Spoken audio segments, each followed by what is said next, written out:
Once they killed his monster when he went into a trap. Now he's making better ones on a higher step. On a warm summer day, the doctor went away to a place where he could make it real. His assistant's hips were nice, so he cloned her once or twice. Now his hips are aching, what a deal. Dr. Steen grows funny creatures, lets them run into the night. They become great rock musicians, and their time is right. Time is right.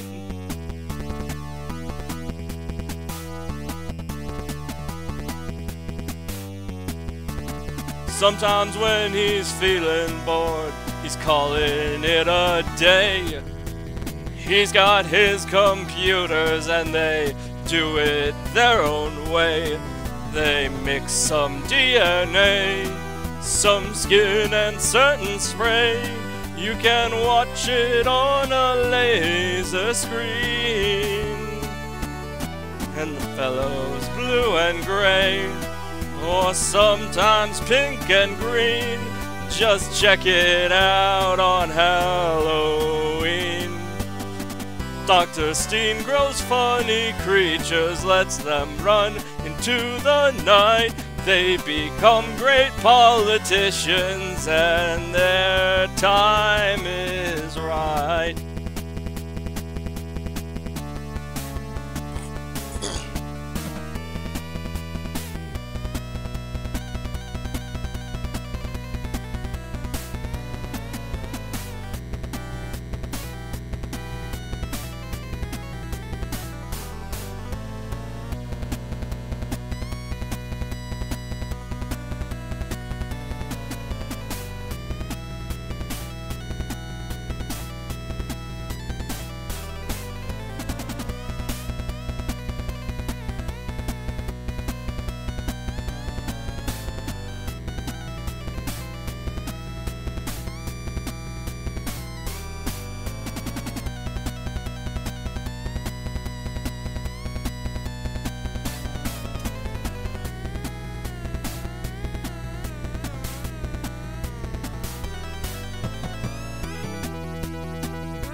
One night he cloned himself, put his brother on a shelf.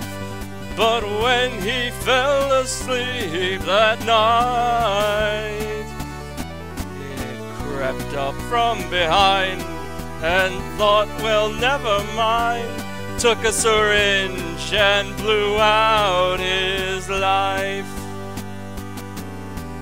Dr. Steen grows funny creatures, lets them run into the night. They become a great possession, and their time is. Dr. Steen grows funny creatures, lets them run into the night. They become a great oppression, and their time is right. Time is right. Time is right. Time is right. Warning. The following contains an opinion on the internet. Viewer discretion is advised. Put on your anti-opinion sound mufflers and flip to page 43 of this book is a safe space. Now that we are ready to see an opinion on the internet, let us proceed. Good afternoon, good evening to you all. It is me, the Arbiter, and I am back with more spooky content. Let's get Rick on board and we can get this freight train a-rolling.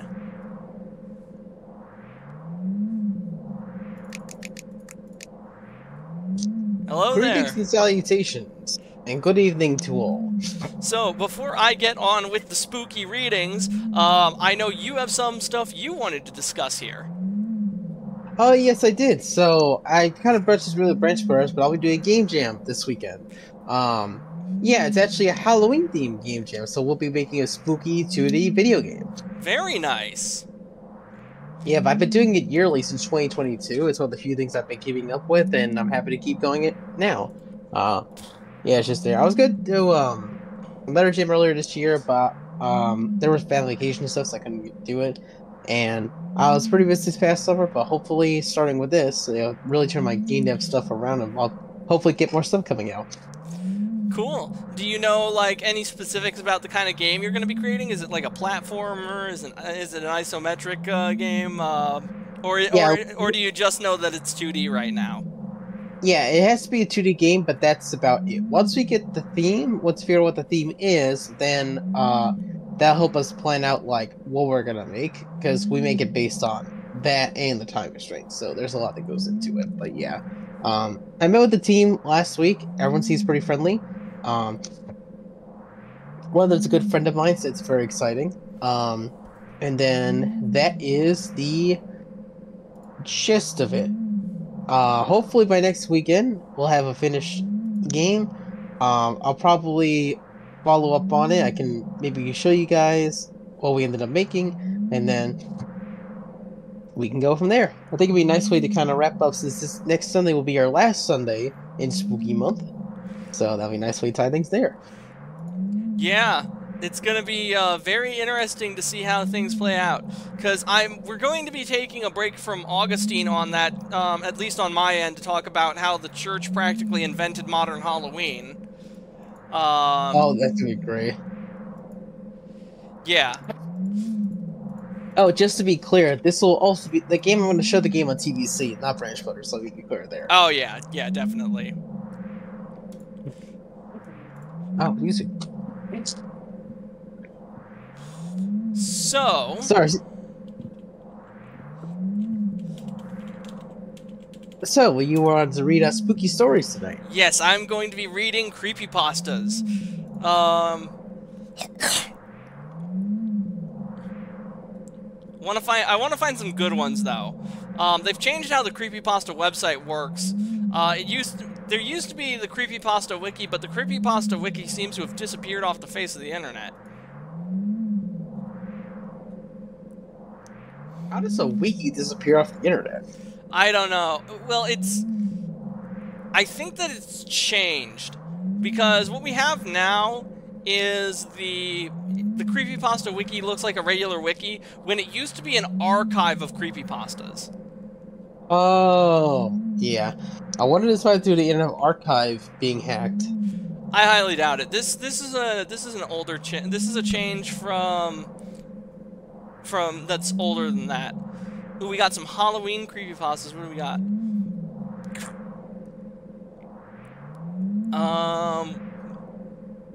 Let's go with Out in the Woods. So this creepypasta actually gets its origins on 4chan. Hey X, just thought I'd share a couple of spooky stories from my childhood to get everyone all hyped for Halloween. When I was a child, it was just me and my mother. We lived in a property owned by my grandma, a 3-story old farmhouse right at the fringe of the woods. It was rather off the road, down a long, unlit gravel driveway. It felt very isolated at night, being so distant from any other houses, set in an area that hadn't been inhabited for 30 years before we started living in it. Quite often, I was a fairly rambunctious child, so while my mom went off to work, I would occasionally skip the morning bus to school and stay home all day long. The big house had a habit of feeling incredibly lonely and sparse, so I spent most of my time playing in the forest expanse out back, some distance into the woods, far enough that I couldn't hear my mother when she called. There was a toppled pine tree which had crashed into another, even larger trunk on its way down, was now frozen there, forming a long arc over the forest floor. I loved to climb up the jagged stump at the base of this fallen tree, and then steady myself to a point just above the middle. I was never able to make it all the way to the top because it just got too steep for me to continue any further. And I had a bad habit of freaking out from how high up I was. One day I was sitting in my usual spot on the fallen tree which was a good distance from the ground, just listening to the birds singing and simultaneously feeling the warmth of the sun on my neck, when I heard something strange from underneath that paralyzed me in shock. "Hey, kid!" I was gripped by a sudden, strong surge of fear for a moment. The voice had come from directly underneath me. I strained to look down, but couldn't see anything over the ledge. For a long time I just sat there in absolute silence, and I was at the point where I was almost soon to convince myself that I had imagined hearing a man's voice at all. "I know you can hear me." His voice was much louder this time, as I yelled something out and scrambled up the log a bit higher. Trembling nervously, I dug my fingernails into the bark and held tight for dear life. I sat there trying to collect my nerves for God knows how long.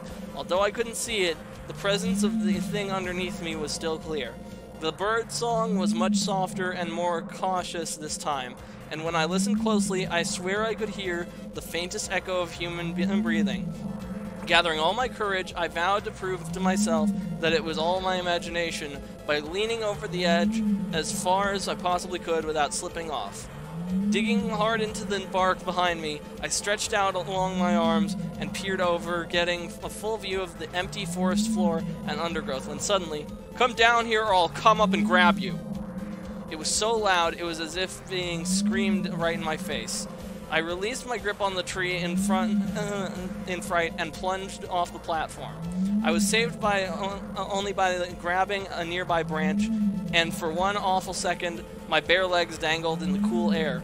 When I pulled myself up, I ran at full speed to the top of the collapsed pine, to the point I had never reached before. I sat there just below the rustling canopy, pissing myself and staring at the distant base where the splintered wood rose, fully expecting at any moment to see someone crawling rapidly up the pine towards me.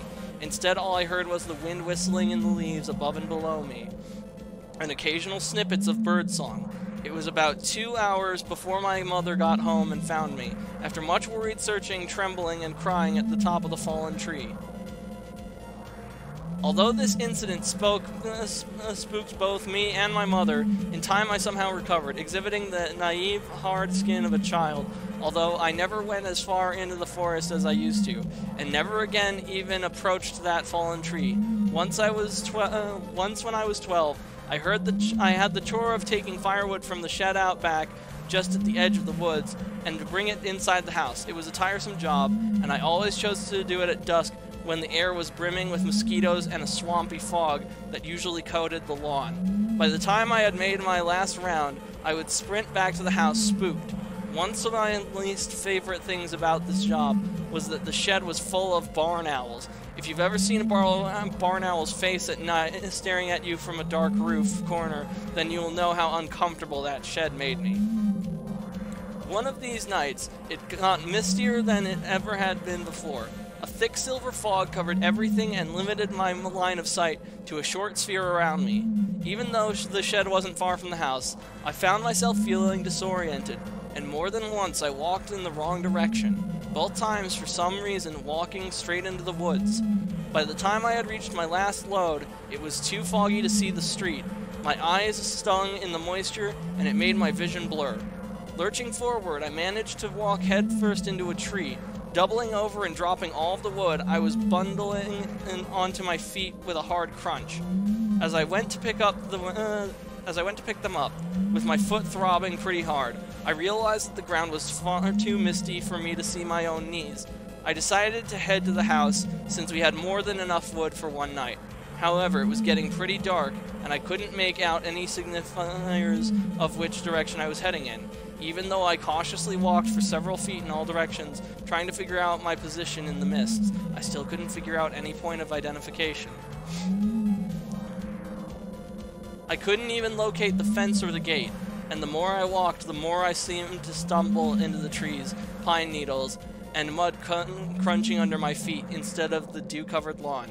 After a while, I realized that I couldn't even find the shed anymore, cursing myself for being so dumb, while trying to ignore my thumping heart and sense that something else was at play. I became aware that I was lost somewhere in the fringe of the forest. Screaming out for my mother at the loudest possible volume was the only met with a resounding silence from the depths of the mist all around from where I stood, affirming that I had wandered too far from the house to be heard. As a deep panic started to settle on me, I noticed a glimpse of something pink moving against a nearby pine trunk. Coming closer, I saw that it was a ripped out square of pink paper. On it there was an arrow pointing left. Looks vaguely like something my mom would make. I'm rationalized to keep me from getting lost, so foolishly I followed the direction set by that green arrow, shivering in the increasing cold. I kept walking for about 5 to 10 minutes before needing to stop to take a breath. My heart was pounding so fast it was beginning to hurt. As I was sitting down, however, I spied what appeared to be another note fluttering on a nearby trunk. I noticed that this one was embedded with a long nail. It bore another arrow, this one pointing up, and a small, sloppily written note that said, "This way." Despite my increasing panic, I convinced myself that these notes were my only shot at getting back before nightfall. I was desperate to get the hell out of, and my brow was cold with sweat. So I followed the green arrow to a point where I could just dimly make out another spot of pink up an incline of a collapsed stump and leaf litter. At this point, it was getting pretty dark, and I had to strain both my eyes just to see a few meters ahead of me.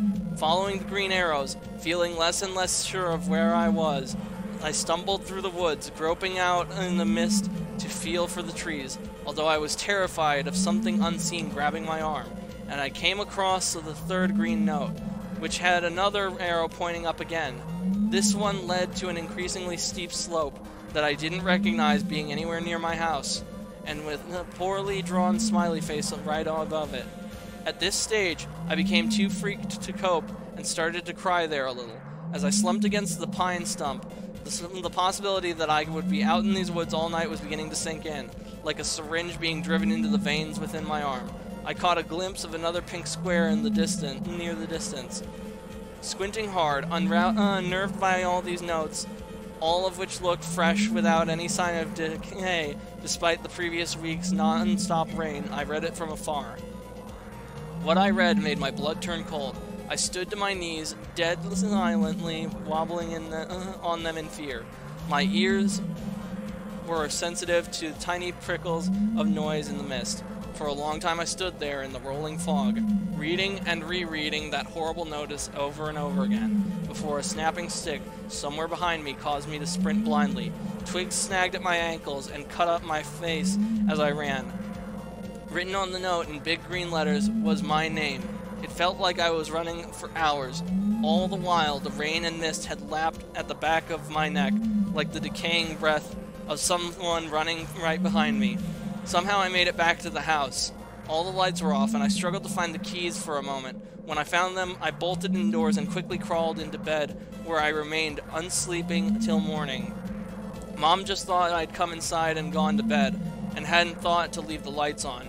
It was a miracle, aka some freak coincidence, that I even found the house at all. The final incident at that damn house was witnessed only by my mother. Up until then, she had never experienced any of the strange things I had, although we mutually shared the peculiar, oppressive quality that the house's interior had on us, and its placement in the dreary, imposing woods. Although I was obviously never a popular kid, by living way out in the country in the opposite direction from everyone else at my school, I did make some tight friends in my first year of high school. One of these friends, Amanda was her name, invited me over one night and I accepted. My mother drove me out to the place, which was about 30 miles away, then drove back home. The night went well. We watched horror movies suitably, devoured some pizza, and probably smoked a little weed. My mother went home alone, where she intended to get some more writing done. She worked for a magazine at that point. It was about midnight when I received an off-putting text from my mom in all caps. "Is this a prank? I need to know immediately." Thinking that it was some kind of joke, I texted back, "Calm yourself, what a prank?" Almost immediately, the response, "Are you at the house?" Of course I responded no, though I was thoroughly weirded out. I didn't receive another message until around 3 a.m. when she told me to go to my grandmother's in the morning and to not by any means dare go home. I remember those bleak torrents of rain that day. I went to my grandmother's house, and how terribly soaked I was when I finally got there. It was nearly 2 towns away. I had to fight the temptation to go home and drop off my bags, but Mom's disturbing messages from last night were enough of a warning not to do so. When I arrived, Mom and Grandma were having lunch. At first my mother seemed to be in some sort of composed state, but when I got a better look at her, I noticed that all the color had drained from her face and she was slightly trembling. At one point, she even sent a small glass crashing to the floor after flinching at the cat brushing around her ankles. It wasn't until later that night, when my grandma was sound asleep, that she told me what happened. She went further as to forbid me from telling old Grandma, out of fear that it would horrify her superstitious soul too much. This was what happened the night when I was at Amanda's, as she described it in lurid detail. My mother was sitting on the first story in the living room, where she sat on the couch by the fire, curtains open to the view of the sunset on the canopy, going over her latest draft. At first it was so faint she barely noticed it, but after a while my mother became aware of and vaguely irritated by a tiny thumping noise near her head. At the window, when she went over to investigate, she saw the fat brown moths of a kind we often got at that place, buzzing madly into the glass. Reasoning that this was the cause of the sound, she returned to her work. However, feeling rattled in some way, it was there when the noises started to get sharper and louder that she paid more attention and saw rocks were being thrown at the window from the total blackness of the forest edge. She saw them appear from the shadows of the bush, and then fall in an arc, bouncing off the window. Looking carefully, she could see small cracks from where some of the heavy ones had hit, right beside where her head had been moments before. Temporarily captivated, she tried to peer into the darkness enough to make out where the rocks were being thrown from. Then, with a startled shock, she jumped back from the window as she saw me standing half behind a tree near the window, grinning wide and staring at her. My one visible eye stretched wide open, showing all white. She barely stifled a scream of seeing her own daughter standing there, just standing and smiling.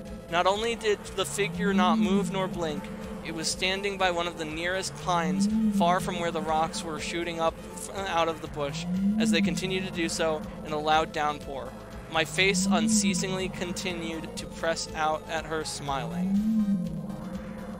Thinking this was all some kind of sick prank, hence the latter text, my mother shouted my name at the top of her lungs, frightened to the core. However, instead of responding, the mouth of the thing that looked like me, behind the tree, just started moving as if it were mouthing silent words really, really fast. Suddenly it turned its head to the side and seemed to be talking to someone else behind the tree.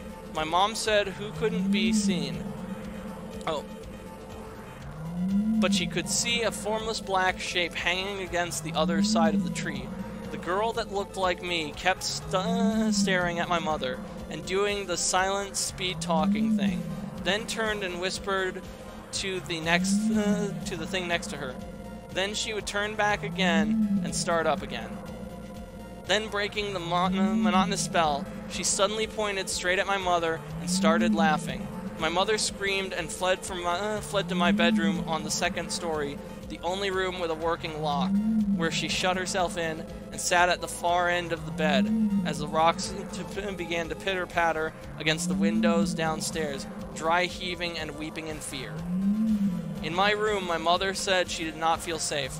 There was an awful smell and a weird humming noise in the walls. As she described, she tried to pray for a time before giving up and just listening to the rocks pelt the walls and windows.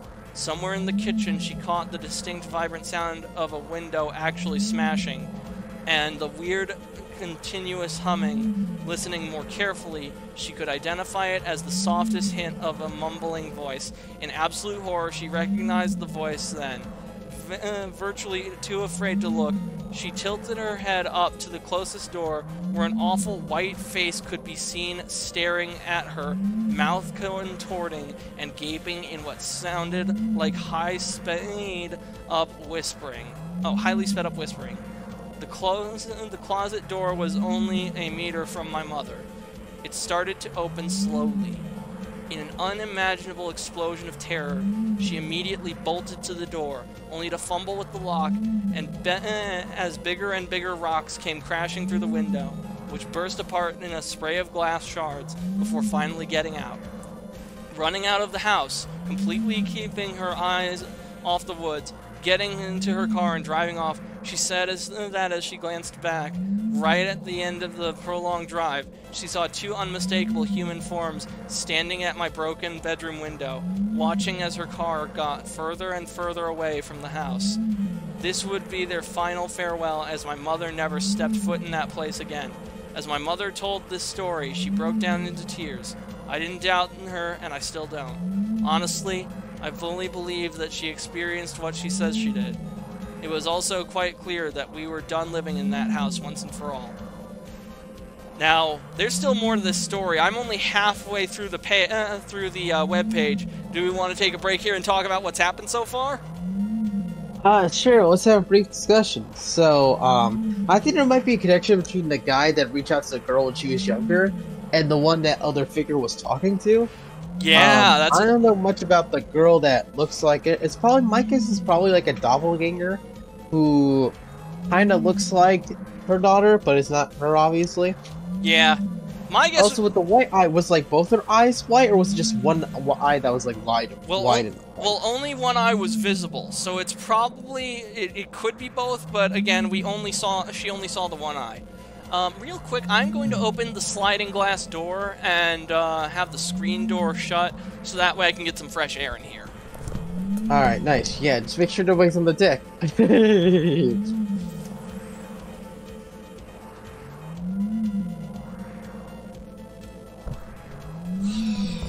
Shit. I forgot that I did that. I forgot. What? I gave myself a blister of some sort.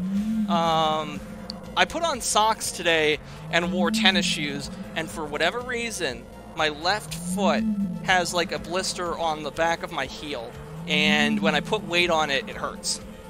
Ooh, I've had those before. Usually whenever that happens is because I wear like high top sneakers without socks. I did that once.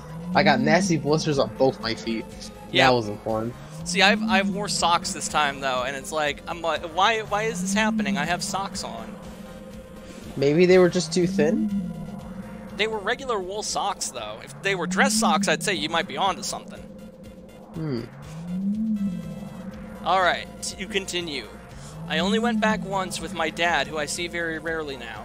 He came from another state to help us move. Mom had already found a place in town and moved in. My dad and I just loaded up his truck with all that was left inside there. It was silent, sunny morning when we removed all the stuff from the emptied the place.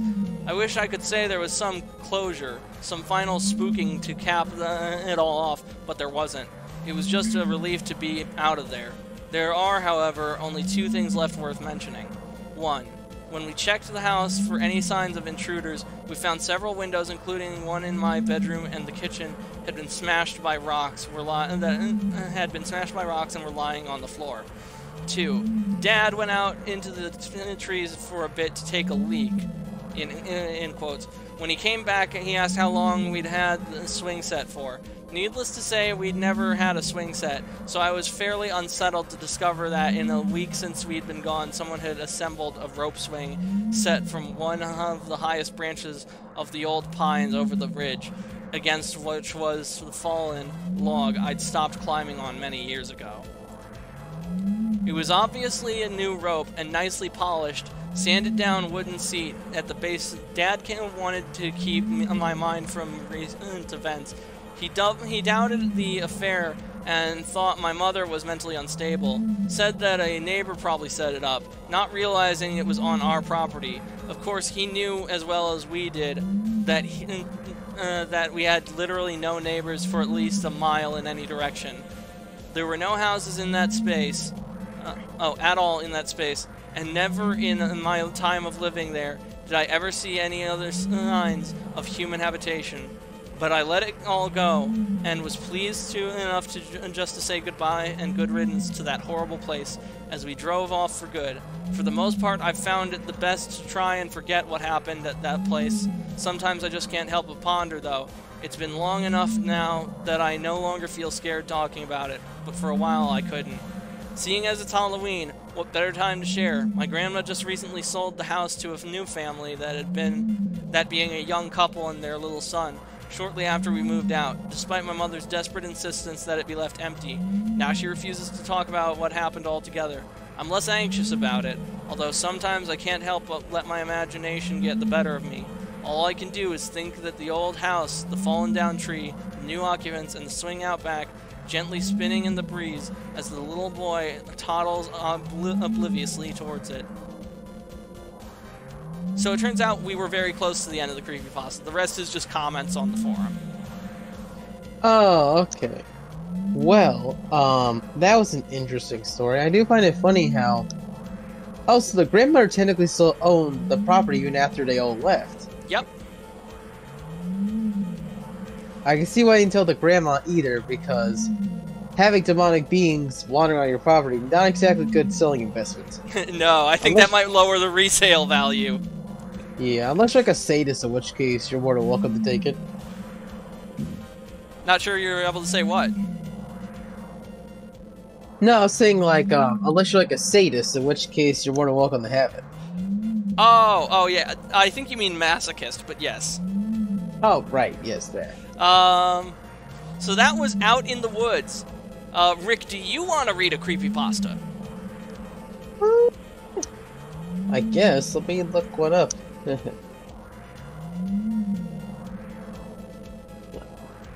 we go. Alright. I'll do top ranked. And let's see, what do we have here?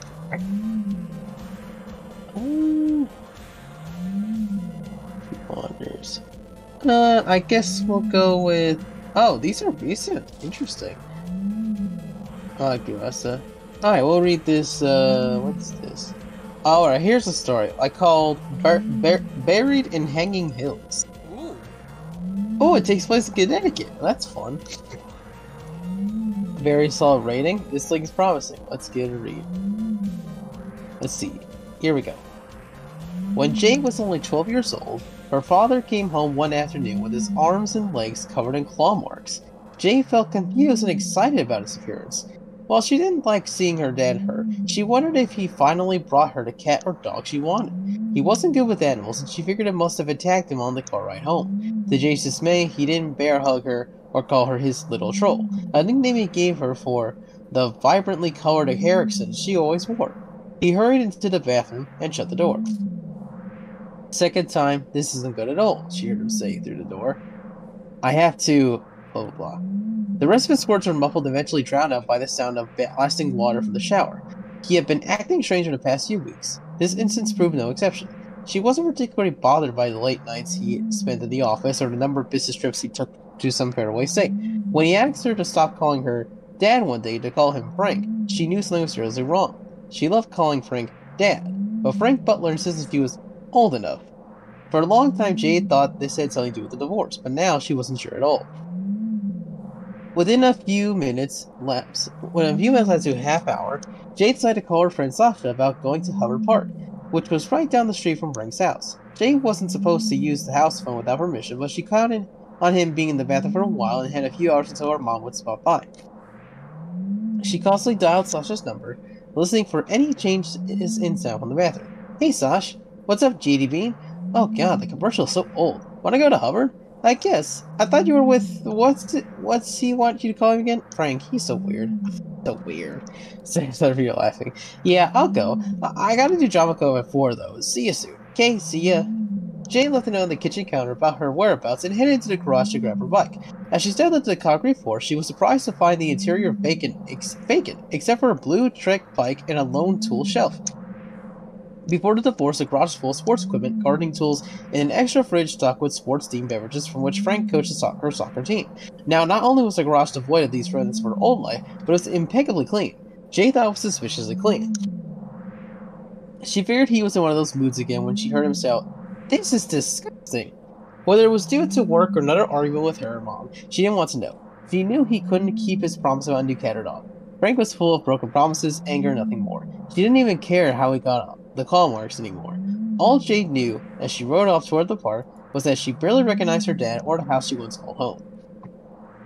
Thankfully, Sasha breathed life into her otherwise disappointing day. She smiled as she pulled into the park and saw Sasha on her purple mountain bike. As she fixed her braids, Jade thought about how lucky Sasha was to have actual blue streaks. Clip extensions were the only hair alterations Frank approved of. He used to never care about hair or clothes, but now always had something to say when she stopped by. Jade's mom said he worried about her becoming a, quote, proper young lady, unquote. She didn't believe this at all. JD Bean, you look like hell. Gee, thanks, Sash. Chillax, I'm just saying. Wait, did your dad? I don't want to talk about it. Want to go to Castle Craig? Sasha enthusiastically nodded as they rode to the trail, which was located on the top of a hill in a gravel parking lot. The girls would often go to Castle Craig when the weather was nice or when they needed to clear their minds. They loved the hike because it crossed a pedestrian bridge over the busy freeway, which was fun to look down on, and views from the stone castle, as well as the Trap Rock Mountain Ridge, were magnificent. From those heights, the girls could see all of Meriden, which the girls loved but made them a little sad as they would both be moving in a matter of months. Jay was beginning to wonder, however, if she'd be better off living further away from the man she used to call her dad. Did you hear about the two girls that disappeared last month? Sasha asked as they locked the bikes to the trailhead fence. They were from Kingston, I think. They went to Hubbard and never came home. Jade scrunched her nose, grabbing and lost it to hike. I thought it was just a rumor. Are you kidding me? It was over the news last month. I don't really watch the news. Doesn't it worry you? Why would it? Your mom was talking about moving there, and so are my parents. It's pretty crazy. I heard girls from Kensington disappear all the time. Sir Sash, Jade said, still failing to see her friend's point. For now, they lived in Meriden. It would make more sense to be worried now. This logic evaded Sasha, however, as she was more inclined to rumors than logic. As they passed a few hikers and headed onto the pedestrian bridge, Jade couldn't help but feel annoyed by Sasha's stories of missing Kensington girls. Jay felt a bit scared about crossing the bridge, even though it was completely enclosed by mental fencing. I'm serious, J.D. Bean. My older cousin told me that sometime in the 90s, 3 girls in her class went up there after graduation and never came back. Your cousin Ayla, who does tarot and is psychic? What's wrong with tarot? Nothing, forget it. Hey, there's a dog at the end of the bridge. What's it doing there? Am I crazy, or is it, like, glowing?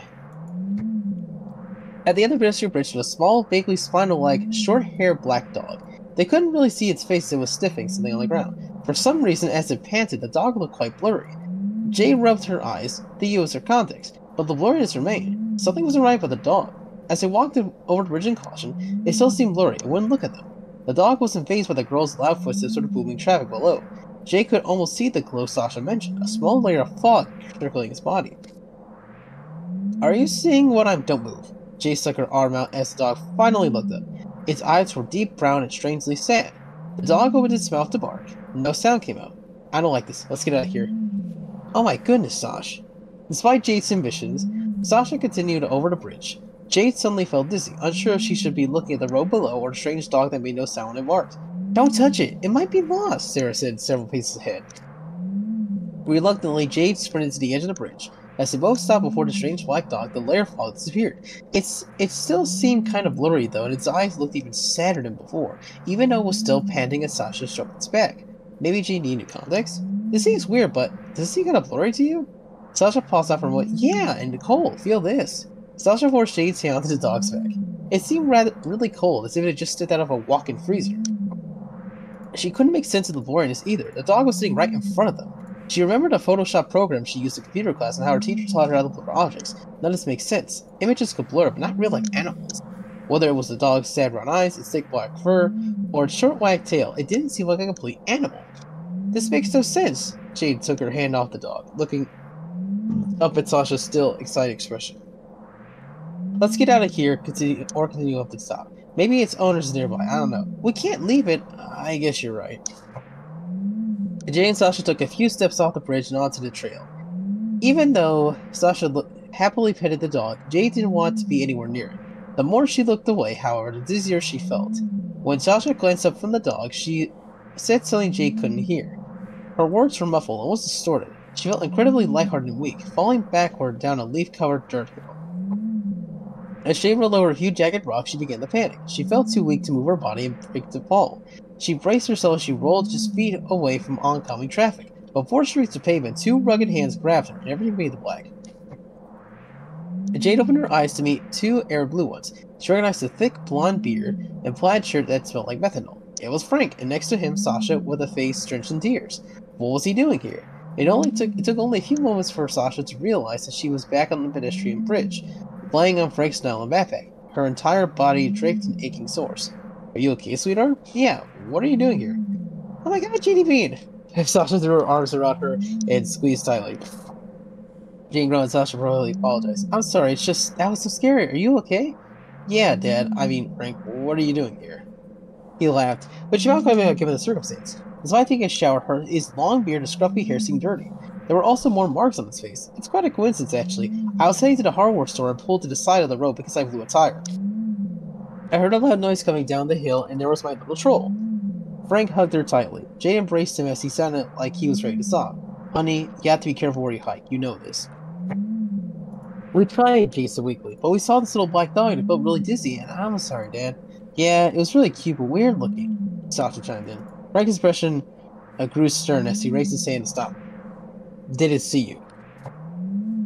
Did not simultaneously. Frank felt deeply $500 face. This is going to sound crazy, but you just have to trust me. That was no normal dog. Some say a little black dog haunts these hills. What? Like a ghost? Sasha poured out. Something like that. Frank, I thought you didn't believe those things. I usually don't, but this one's different. Years ago, when your great-grandfather was a little kid, there were two geologists who fell to their deaths after seeing it. It's documented and everything. Grandpa Lou swore about it till his death, and he never spoke of anything spooky but that. He said you see it once for luck, twice for sorrow, and 3 times for death. That doesn't make any sense, Jane. I thought you didn't believe in that stuff either. And she didn't have much luck. Have you seen a dog like that before? Jay studied Frank's expression for a moment to be sure he was serious. They barely had any deep conversations at the porch, but all of a sudden he was launching into this weird folktale. Oddly enough, what he said made sense. A memory deep within Jane unlocked, one from years ago when she was lost in Upper Park. She was no more than 4 years old. She felt scared until she saw a small black dog standing by a tree. It stayed there until her parents found it. Why had she forgotten? Then again, she had forgotten a lot over the years. Yeah, I think so, she muttered. Then you must never go back, her mother said. You were lucky this time. Unlike the first time Jade saw this black dog, the second time strayed with her for years, an encounter strange and horrifying enough for her to never return to Howard Park.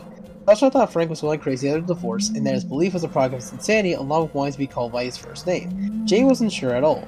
She never developed a belief in the supernatural other than in this instance. Sasha became even more skeptical over the years that her dating a guy named Jordan, who believed in everything paranormal.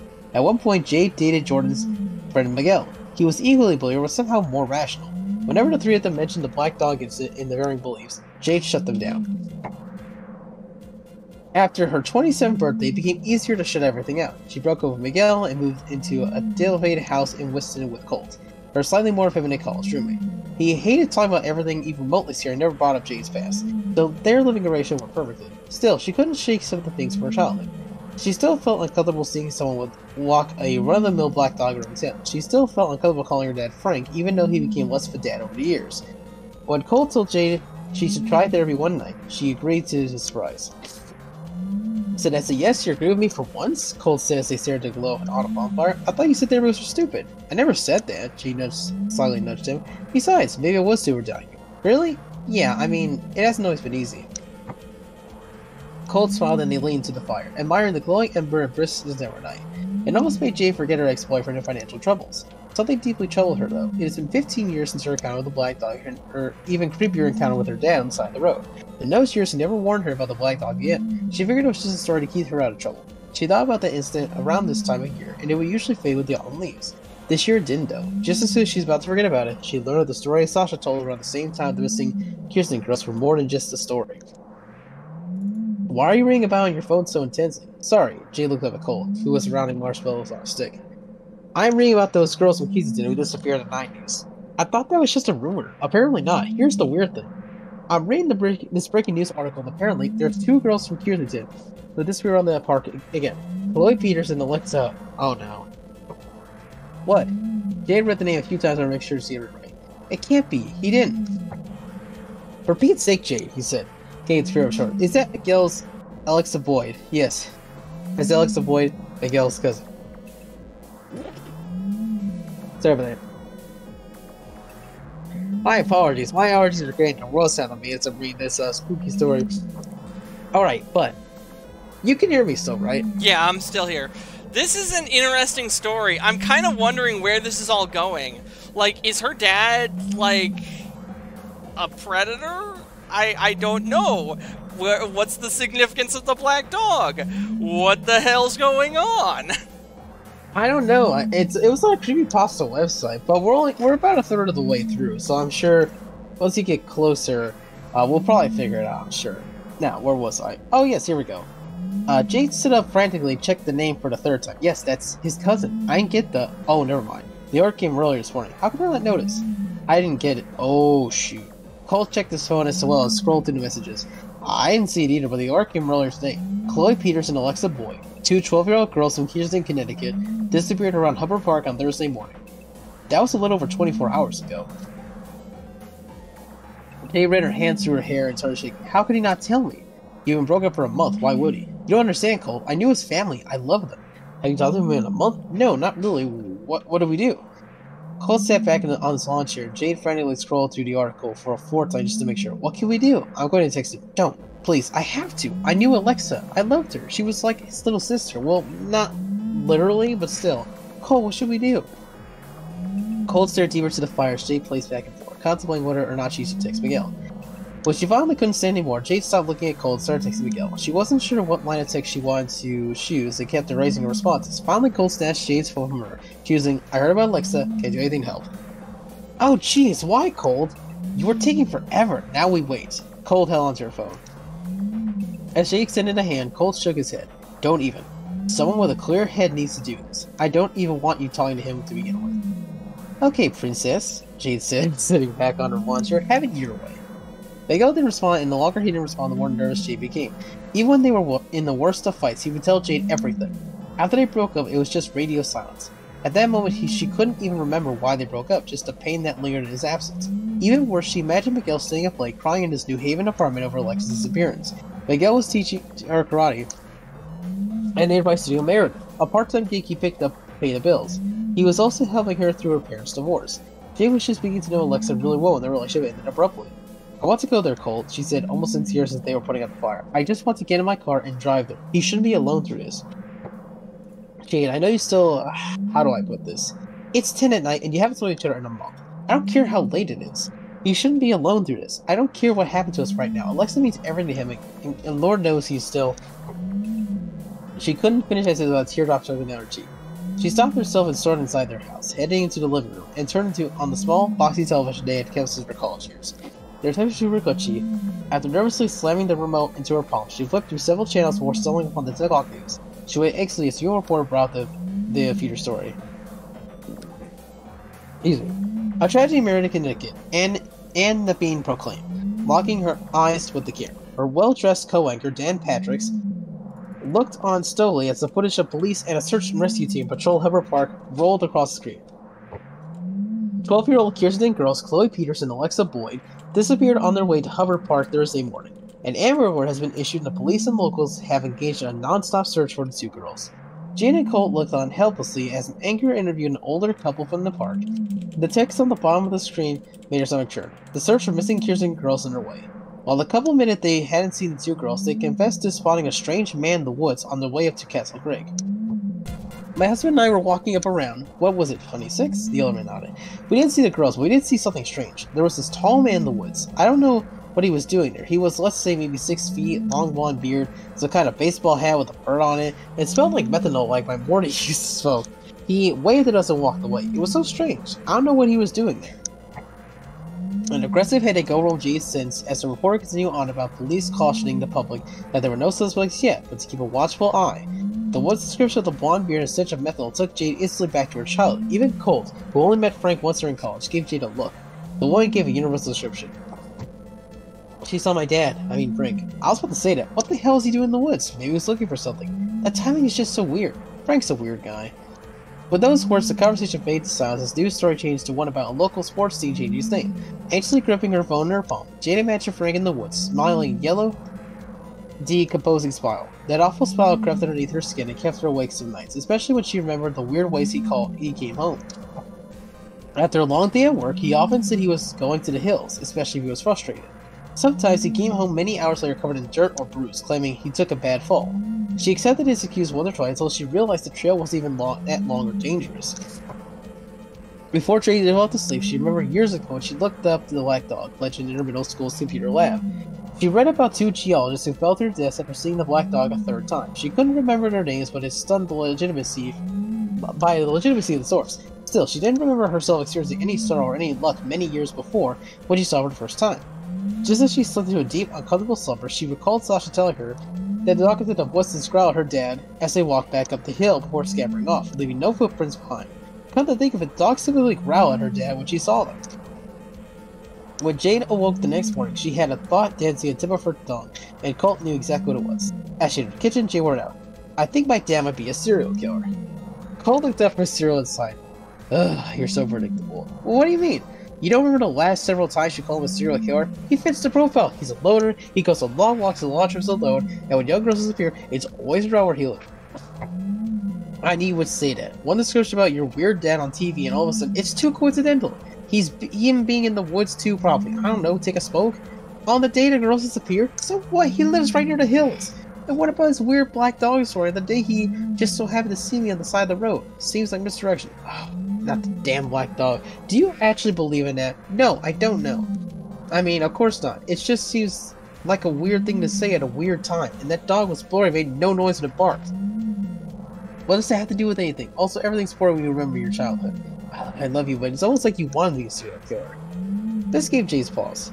Until Cole pointed out, she hadn't considered how often she mentioned her dad's serial killer vibes in her uneasy encounter with the black dog when she was young. Her friends, especially Cole, were probably sick of it. 15 years had passed without her discovering any proof of her accusations or any more idea about what significance, if any, her account of the black dog held. I can't believe I'm saying this, but would you like to go to Hubbard Park today? She nodded yesterday. I'm not sure what we could do. Maybe we'll give you peace of mind. Maybe we can help. I'm not sure how, but okay. After finishing their breakfast, they put on their barely used hiking shoes and Cole drove to Hubbard Park. On the way there, Jake kept refreshing her messages, hoping to see any sign of Miguel. She even deleted several messages in hopes that they would be delayed, but hopes, like anything else, was futile. Instead, she stumbled across an article which a one named Haley says that the disappearance of Alexa and Chloe was scheduled with the disappearance of her friends Chris and Eve in the late 90s. The woman discussed spending years searching for her friends with the suspect in mind but no conclusive evidence. Jane wasn't sure if she had omitted the suspect's name or if the news site chose not to post it at all.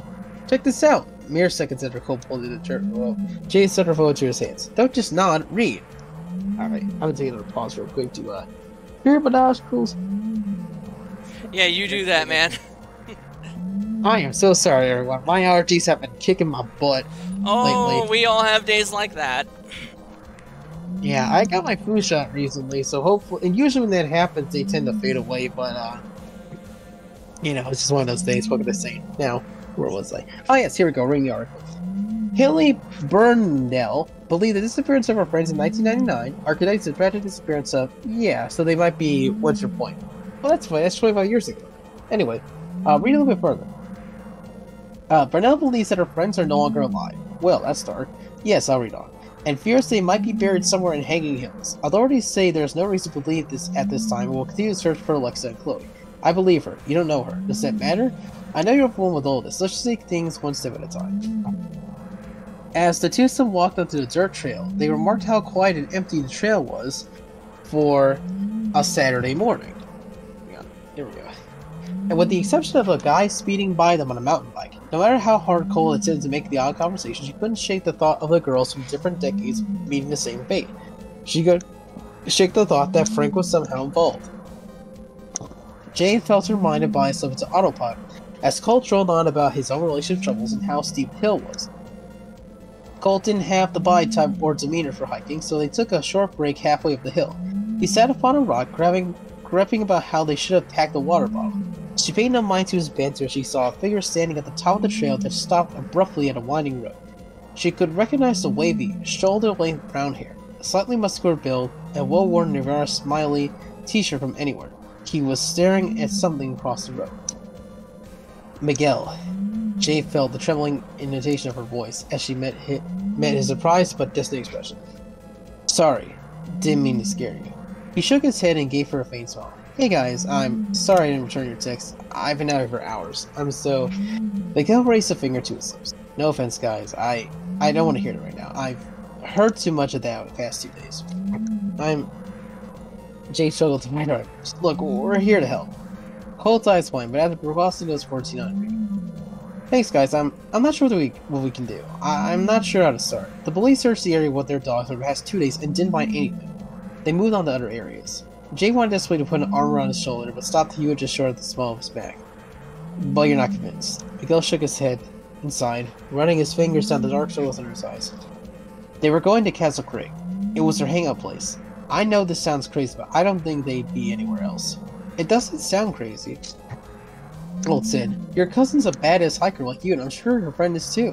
Miguel smiled. Thanks for treating her like she still exists. My whole family, they act like she's gone. It's been less than 2 days and they're simultaneously talking about preparing for the worst and praying to God for her return. I don't want to do any of those things. It doesn't help, guys. Clutching his fist and holding back tears, Miguel mentioned for himself onto the road.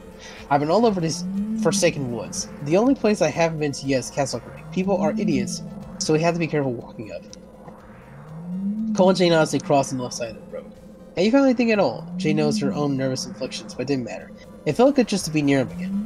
She noticed he was skinnier, and not in a healthy sort of way, but skinny like the mouth his adopted father took ill when they were in college. She noticed bruises scorching the length of his arms, not the kind he usually incurred from a karate match, but the kind Bruce will receive from a great fall. Just some footprints off the trail, but I don't have the type of expertise to tell what those are. Times like these make me wish Uncle Tony was still alive, Cole remarked. They could see the tower from their vantage point, surprising few cars in the parking lot surrounded it. He was a detective. McGilvery clenched his fist. Maybe your words would take this investigation more seriously. Hey Jade, you okay? The three of them turned around to see a small, vaguely spinal-like, short-haired black dog. Jade felt all the hairs on her neck pierce her skin as the dog sat by the curbside, happily panting, without a sound, as Miguel and Cole eagerly fed it. Just like years ago, the dog looked spontaneously blurry and vibrantly clear, especially its brown, strangely sad eyes. Her father's haunting words, 3 times for death, echoed through her mind under the guise of Louis' laughter. Well, I needed this today, Miguel said, smiling. A lone truck passed him as he scratched the back of his ears. Poor guy's cold. I hope his others nearby. Jade, are you good? Quill took one look at her frozen green eyes and got it. Oh, jeez. You're taking Nest the black dog, don't you? Miguel said, looked at her as well. Oh no, I remember it now. Jade, that's not 3 times for death. I'm gonna die soon. Jade muttered, unable to move any part of her body. That's a ghost story, alright? Quill said, laughing. Ease up on her. Miguel placed an arm around her back. It's just a dog, Jade. It's really friendly too. It looks young too. It can be one you saw it can't be the one you saw years ago. Jade muttered again. When the guy said to move her a few inches forward, she wouldn't budge. When Miguel's phone came loose from his pocket, the dog opened his mouth to bark. No sound came out, which infuriatingly to Jade didn't faze them one bit. But when the dog grabbed his phone, like it was a chew toy, began to run. Miguel shouted, "Damn pooch!" Began to chase it back towards the road. Cole followed straggling off. Guys, don't! Jade finally managed to shout as they sped back down the road toward the trail. As the dog ran, it looked grisly boring, and not just because of speed. It also had a slightly misty aura on its body. Watch out! The dog dashed down the hill they walked up, and then several paces off the hill. For a moment, the dog looked like it was floating across the king leaves. They didn't pay attention to where they were running, as they struggled to keep the dog in sight. All at once, they tripped over a jagged rock and tumbled down a hill far off the trail, which was thankfully mostly leaves and dirt. Jade reached out to find anything that would break her fall as she saw Cole somersault past her. They were free-falling with the dog still in sight. Jade wondered if this was really it, the 3rd time Frank and her grandfather warned of it. Perhaps she would face the same fate as those geologists, falling through a dark and terrifying demise. Just before she thought Frank was some deity she wasn't sure she believed in, they stopped rolling. Miguel was the first one to stand up, shouting obscenities, before bending over to help Jade first, and Colt was almost pulled him over. They checked each other for blood and broken bones. When they said they were bruised but stable, they spotted a black dog in front of a shovel stacked upright in front of a mound of dirt. Miguel's phone lay on top of the mound. When he reached for it, they saw the dog growling at the shovel, but like it's panting or bark without a sound. Oh my goodness, it's a gravedigger's shovel. A really old one, too. My grandma bought one of these home for a crime scene once. That's so eerie. Miguel edited him, but it returns. What is it? I think we're starting a burial plot. They jumped back a few pages. The mound of dirt was outlined in a near-perfect rectangle about 5 feet in length and maybe a couple in width. There's a human body under here. Jade summered. She was certain enough to make that claim, remembering her late uncle's burial years back. We got to find our way out of here and tell the police. Yeah, Cold said, basically shaken by the scene. Jade was breathing heavily when the dog rolled its head against her leg. Hesitantly, she looked into its sad brown eyes and touched its frigid back. She was turned to the same dog she had seen years ago. Why wasn't it invisible like a ghost? She wasn't sure, but didn't seem menacing one bit. Despite how young and short the dog looked, its sun indicated it was an old soul, one that lived perhaps countless lifetimes. I'm sorry, Jade whispered to the dog. You were trying to help. Miguel, drop the shovel! Cole suddenly shouted. Ooh, we got suspense.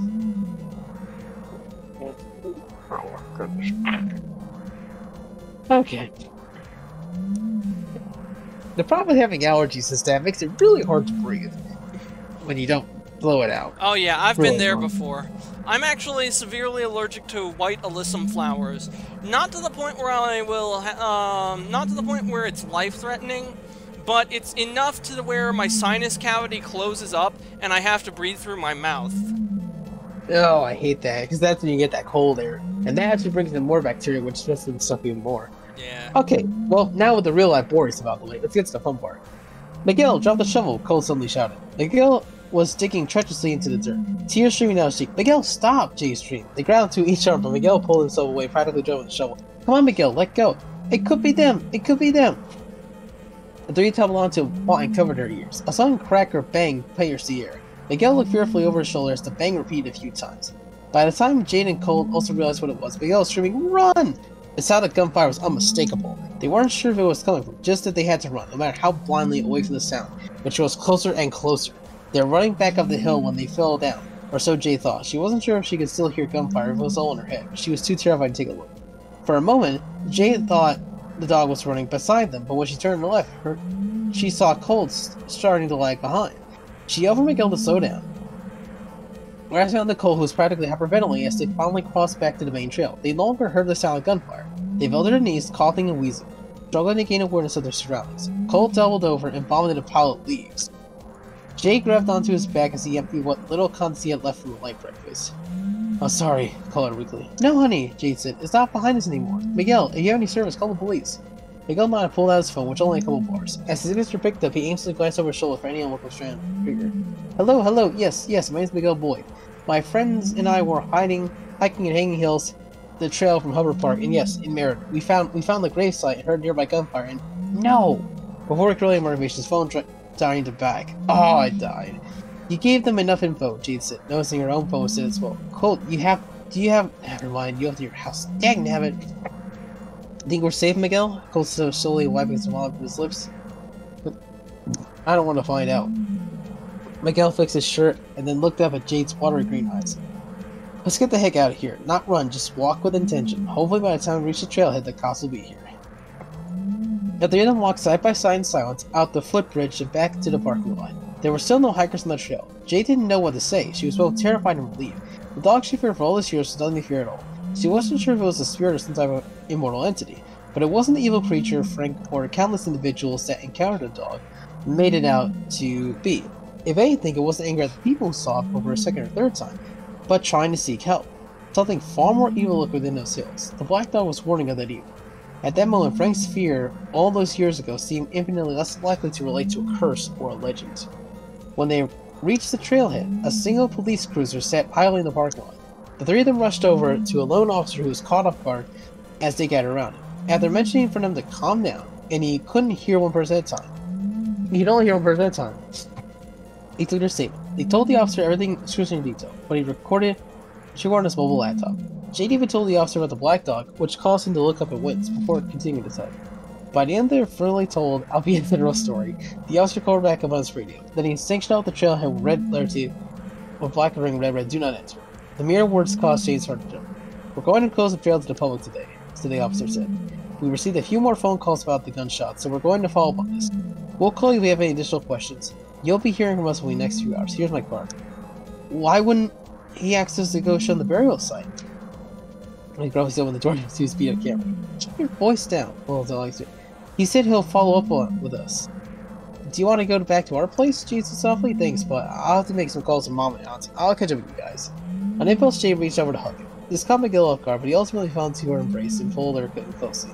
At that moment, all the anger and pain that lingered from the breakup subsided. She was just glad he was there and safe. She didn't have to ask how he felt to see it. I'm here for you through all this. I know. I don't know what to do. Instead of finishing that sentence, Miguel kissed her on the cheek. She smiled and watched an ungodly amount of uncertainty, fear, and bliss as he spat out of the park. Colt sighed and hugged Jade as well, apologized for the vomit that splattered onto her shirt, which caused her to start to laugh. They drove in silence all the way back to Winstead. In the silence, Jade of course thought of everything that they had been through, but kept coming back to the shovel. She was almost sure she had seen this type of shovel before. As a teenager, Frank tasked her with mowing the lawn every other visit. If she remembered correctly, the shovel lay in the shed with a lawnmower. The memory was so clear because she remembered how unusual it was for Frank to own it. It would be another day and a half before the officer returned their call with the unfortunate news that they had neither located the burial plot nor the man with the gun. This caused Miguel to angrily return to the hills without Jade or Colt's knowledge. After searching late Sunday night, he never found the plot either. It was only after another week before news coverage died down over Alex and Colt's disappearance. Or Chloe, I should say. Miguel took up extra hours to cry to and Colt at the Bushdale to get their minds to their anxieties. Jade was sick of seeing the same regards to the brewery, especially being hit on by them, so she called out the following Saturday.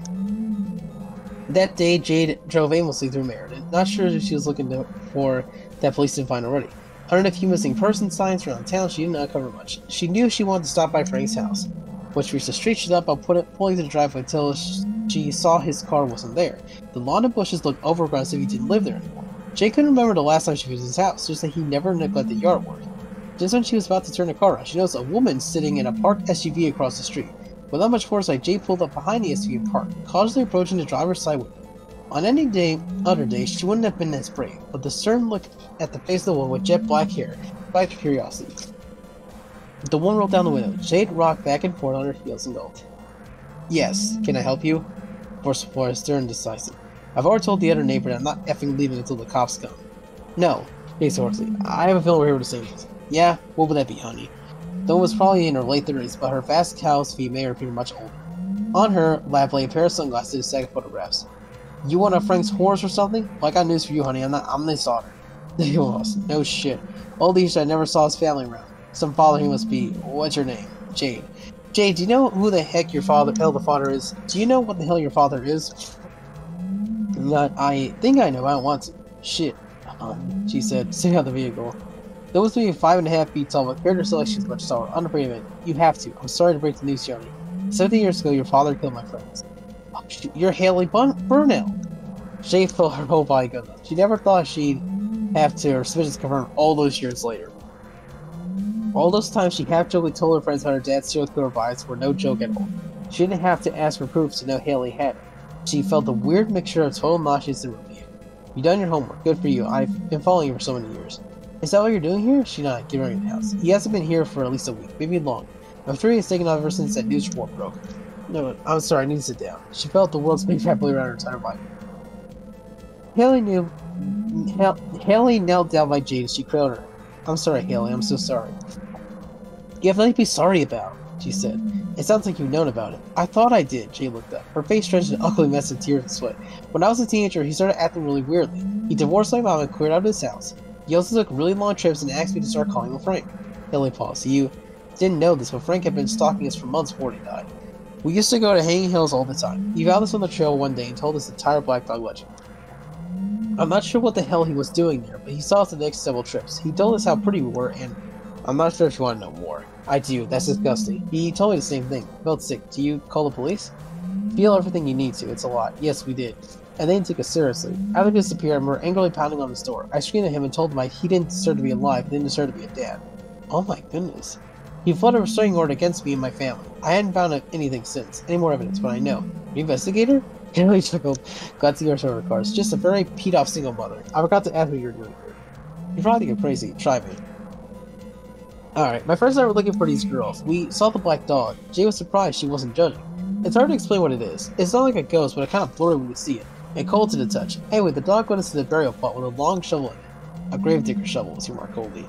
Yeah, we also heard gunshots and ran. It was pretty terrifying. I told the cops we didn't find anything.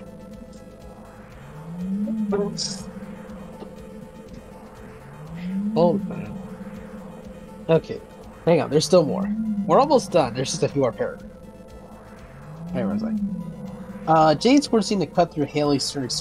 She sighed, running her fingers through her hair. The last time Krista, Eve, and I were there together, we saw the dog too. and us is the same kind of plot. We were told the cops about what we found about Frank following us. They didn't go out there. It makes sense, Jason sadly. My dad had a few good friends in the force back in the day. He never answered my question. We both stood up and took another look at the house. Haley just let her Jean jump, furrowing her brow. Jay glanced at her, lower lip slightly trembling. What are you doing here? When I was a kid, I saw the shovel in the shed. I want to see if it was still there. We can go look. We just have to watch out for the neighbors. They crept across the strands of the tall grass. Jay peered through the windows where Haley scaled the side of the house. The interior was completely vacant, save for a lone unlit lamp on the hardwood floor. They had scrambled to the side and noticed the garage was vacant too, and the windows were collecting cobwebs. As they entered the backyard, she could see from the single hung windows that the kitchen was fully stripped of its appliances. Take a look at this! Haley had busted the lock to the gray saltbox shed. Jay hurried over. They stared jaw agape at the red writing hastily scribbled all over the walls and floors. There were several names and dates repeated in different lengths. Oh my goodness. They saw names immediately. Eve Cross and Kristen Nolan, 1999. Haley gasped and clenched a hand over her mouth, her dog exterior slipping into one of absolute shock and terror. There were several other names they didn't recognize. Ali Sheehan, 1992. Naomi Dillon, 1994. Ricky Johnson, 2006. Jay wrapped an arm around Haley's wrist as they saw the next two names, Chloe Peter and Alex Boyd. Dave followed. She wondered if she should have taken the signs to pause one, indication that their fates hadn't been sealed yet.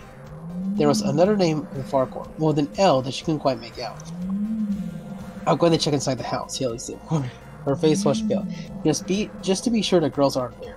You should call the police to let them know what we found. All these years, yes. Jay said, be careful.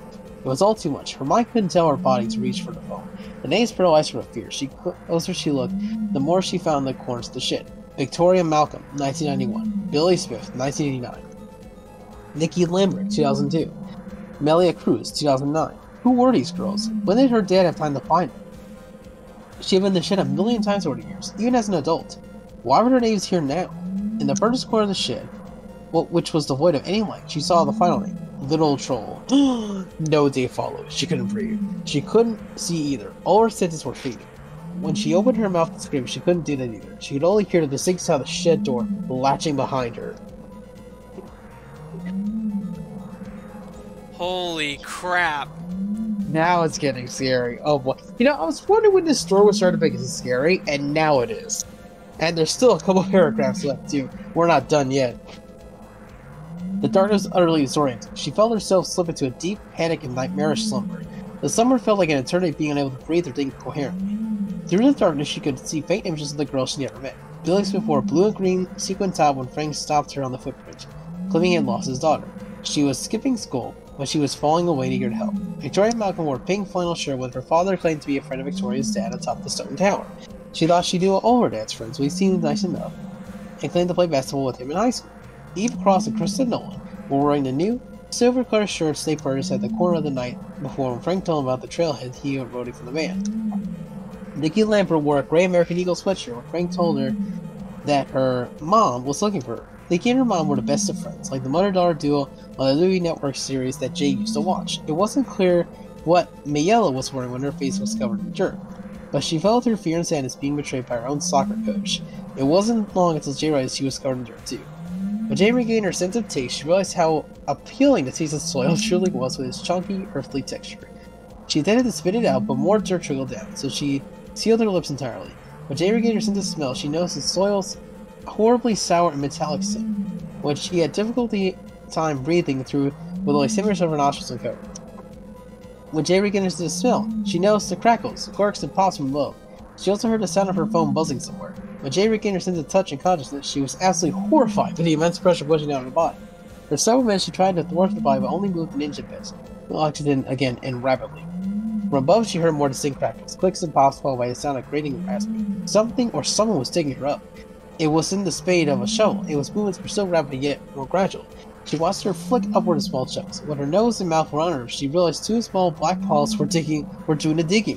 When the paws had removed enough dirt from her body, she used all her strength to force her body upward, using what minimal arm strength she had left to crawl from the grave. The black dog bit onto her sleeve and helped tug her the rest of the way. As Jane rose to her feet, struggling to catch her breath, the dog guarded her in front, raising its tail with its ears wide against its head. The dog was much taller than its familiar spinal-like stature.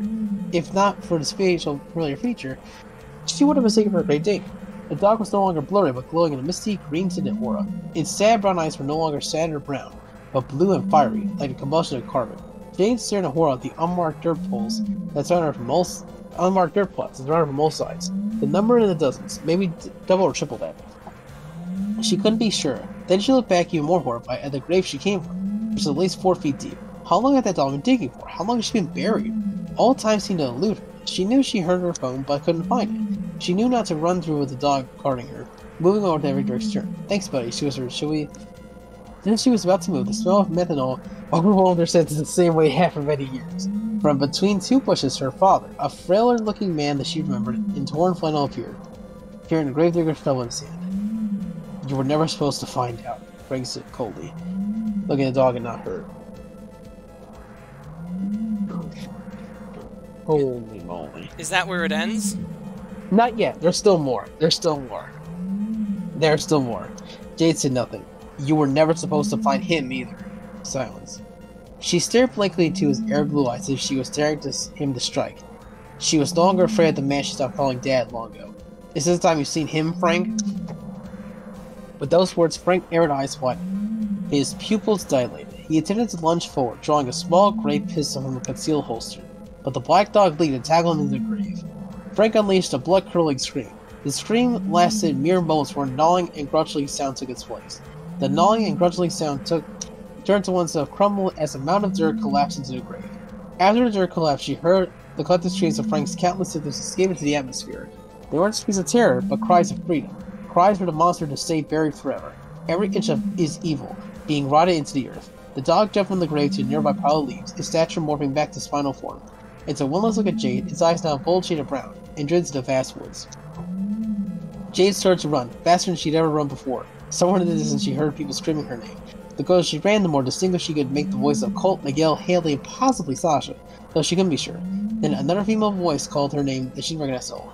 Jade lost all sense of where she came from, at least she knew the direction she needed to run towards. Somehow she also knew that the black dog wouldn't let a single soul be buried in Hang Hills ever again. Alright, and thus ends the story. Dang, that's a good one.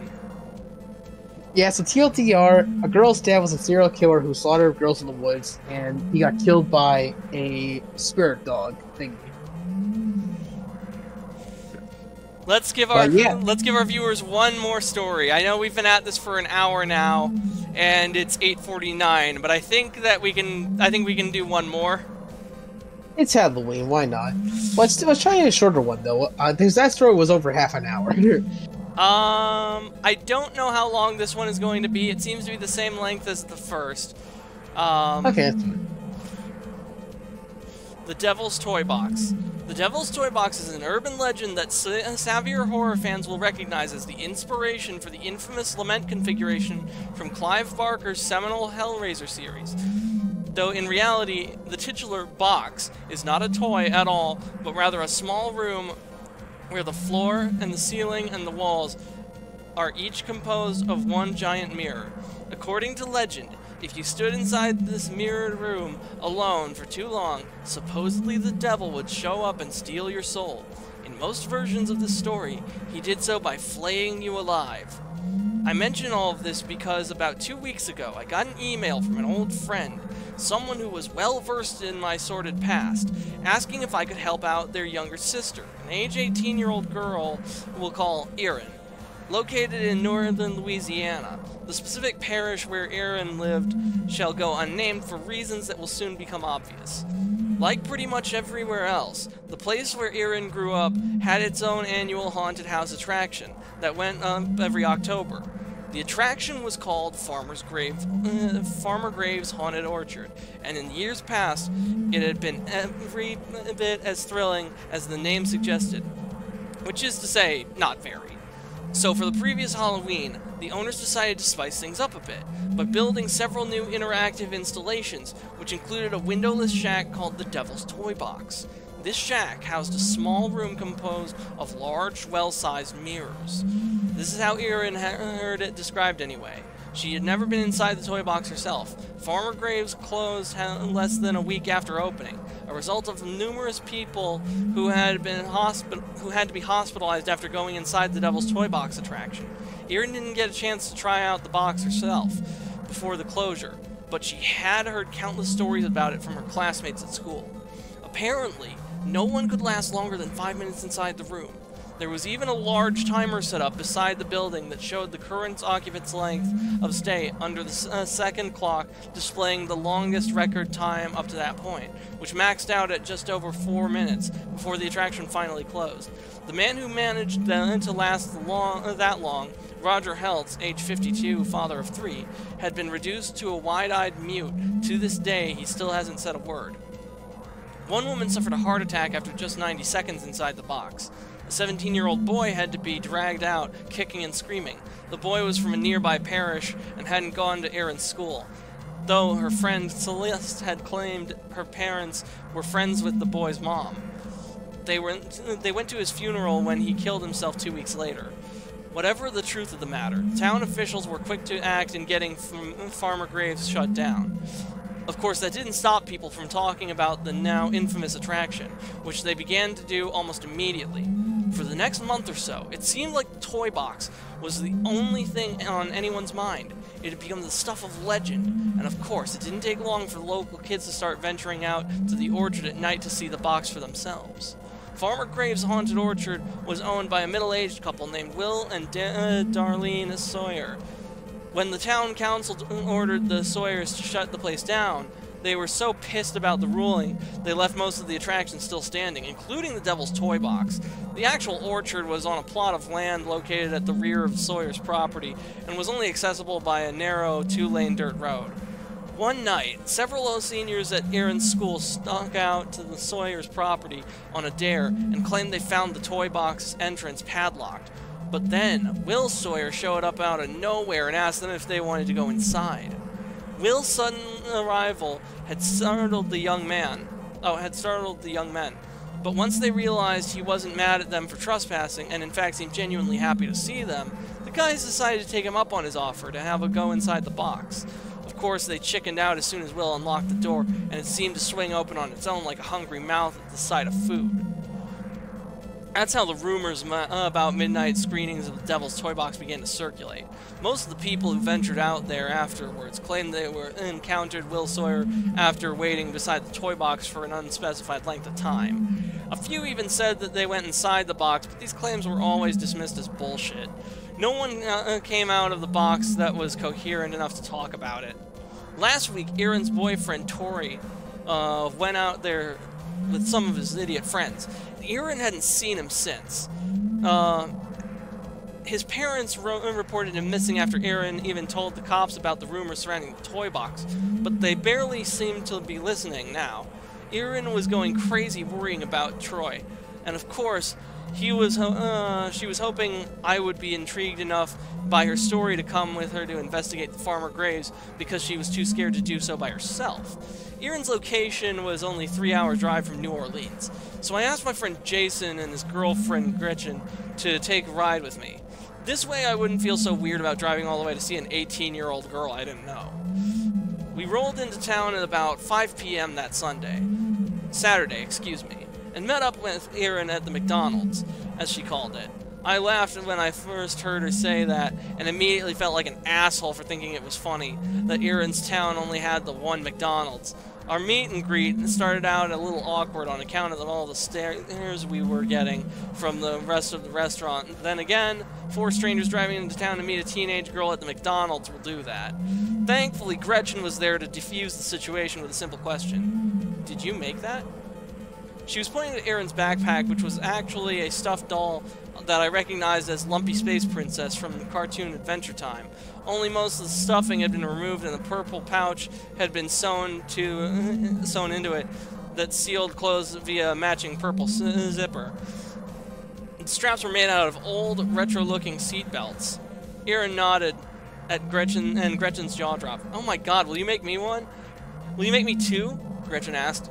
"Sure, as long as you provide the supplies," Erin said, laughing. "Deal." Gretchen was grinning ear to ear as she turned to face me. "You have to help this girl so she can make me a tiny, adorable backpack." It was a little after 10 p.m. when we neared the end of the narrow dirt road that led to Farmer Graves' haunted orchard. We parked beside a tall wooden archway that designated the orchard's front entrance. I handed out flashlights from the small stash of them in my trunk, and then we started inside. The place looked about how I expected it to. A row of brightly colored plywood shacks lined the field, besides several rows of satsuma trees that had been covered in fake cobwebs and scary decorations. Each shack had a sign displaying the name of a different attraction. There was the horn toss, which, judging from an illustration on the side, was a ring toss game where you tried to throw halos into a demon's horns. Werewolf bowling, which was anyone's guess, and my personal favorite, the Exorcist, which was a mounted squirt gun game that had several wood cutouts of Linda Blair's face as targets. Cartoon water tanks were painted below each of the mouth of squirt guns that were labeled Holy Water. The Devil's Toy Box was the last shack in the row. It was painted a bright fire engine red, and the door, which made up an entire wall of the structure, was padlocked shut. Someone had stacked a dozen or so rusted folding chairs against the side of the toy box. Erin grabbed one of the chairs and began to unfold it as she said, "Now we wait." "How long?" Gretchen asked. "It varies, but hopefully not forever." Erin motioned at the thick patch of wilderness to our left, and I turned to see a window glowing out there in the distant darkness.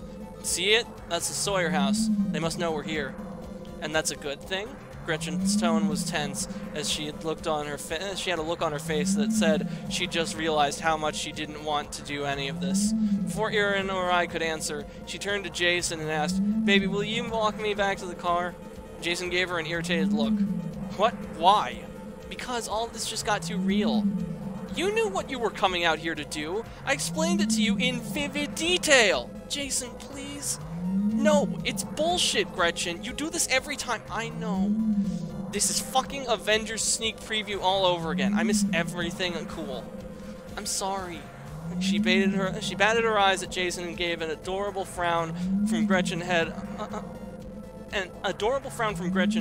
honed over many years of getting her way. Jason let out an exasperated sigh, and I handed him the keys to the car. "I'll be right back," Jason muttered. I pulled out a chair and took a seat next to Erin. As I watched the beams from Jason's and Gretchen's flashlights shrink into the darkness, a thought came to me just then. As if this didn't already resemble an episode of Scooby-Doo. Now we're splitting up. That's just asking for it. As soon as the words crossed my mind, we heard the crunch of the approaching footsteps. Erin and I stood in unison and exchanged panicked glances before turning to face the forest bordering the orchard. A middle-aged man with a long, scraggly hair emerged out of the darkness and into the range of our flashlights. He was holding an electric lantern, wearing an open bathrobe over a dirty white undershirt and sweatpants.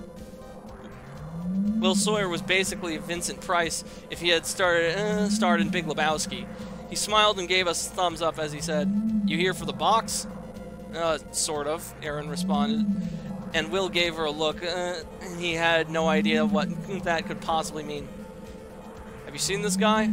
I held up a photo of Troy and that Erin had texted to my phone as Will started to approach us. He squinted at the picture. "Maybe," he said. "When was that?" "A few weeks ago."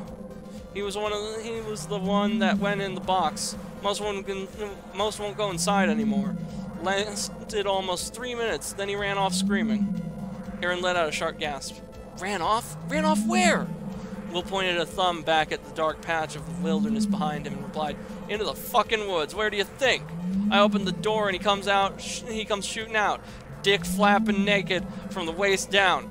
He had his boxers on his head and his pants were wrapped around his neck like a scarf. Honestly, pretty funny. Erin covered her mouth with her hands as her eyes began to well with tears. Will grinned and said, "You want to see inside?" "We aren't here for the box," I said, stepping in front of Erin and glaring at Will.